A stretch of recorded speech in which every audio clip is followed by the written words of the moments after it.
The technology for neural modulation, that is pacemakers, is advancing fast. Neuralink, a famous company, is developing deep brain stimulation loop, feedback loop is being developed. Focused ultrasound is now stimulating brain regions. And most interesting, we have a neural dust nanotechnology that can act as electrodes and stimulate the brain. But for these technologies to succeed, we need to know where, when, and why to stimulate. So the challenge, the need, is to discover what are the underlying brain disturbances of mental disorders. Today psychiatric diagnosis is descriptive. It is based on symptoms and signs. We must translate phenomenology to etiology, symptoms into brain disturbances. As you can see on the left, we have the phenomenology, which are signs and symptoms, and they must be translated to brain disturbances.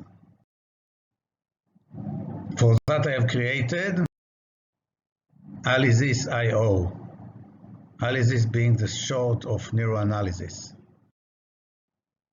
Alysis IO is a platform that translates symptoms into testable hypotheses of their underlying brain disturbances.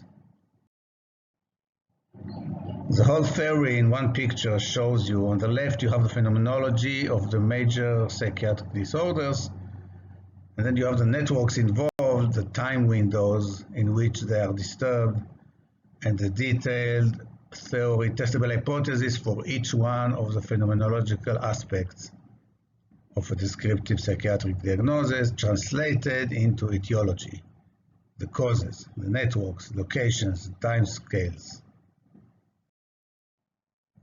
Psychiatric phenomenology on the left is translated to brain network disturbances within their time window scales, as mentioned before. This maps out where, when, and why to stimulate. This advancement will provide for the brain Google map of the future and domination of all neuromodulation technology. Simply, the one who will be first to map out the brain disturbances will control the whole future of neuromodulation of the brain. Alysis IO integrated to platform looks like this.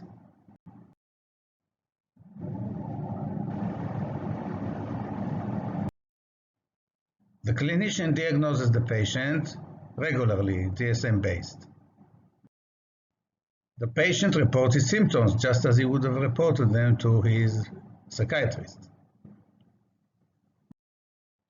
Brain imaging can be extracted from sensors put on the scalp, mainly electrophysiological one, and signal processing can give it the relevant meaning for this type of diagnosis. And as you all know, we can measure activity using sensors placed in your smartphones.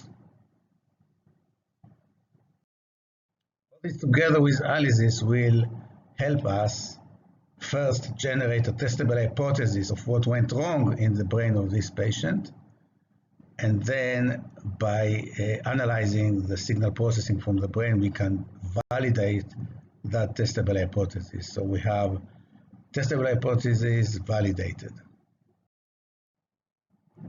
This is based on more than 30 years of literature, some books that I have written and some papers.